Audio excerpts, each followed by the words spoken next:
4টা ফ্যামিলির ওভেলিয়া যোগ করলে 4টা ফ্যামিলির হয়ে যায়। আমরা মোট 8টা ব্যাচ করেছি।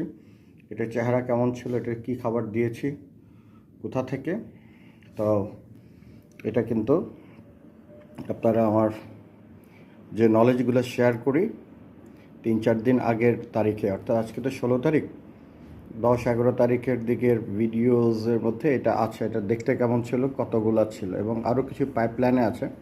এটা বেসিক্যালি হচ্ছে 8 নম্বর ব্যাচ, 9 এবং 10 নম্বর ব্যাচ, ওগুলো চলমান। এটা সম্ভবত নাহার থেকে এনেছিলাম। এরপর এগুলো নারিশ এবং সিপি কোম্পানির, ওগুলো অলরেডি এক একটা গ্রোথ এক একটা গ্রোথ 600 গ্রাম করে হয়ে গেছে। কোনোটার হয়েছে 660 গ্রাম, কোনোটা হয়েছে 620-30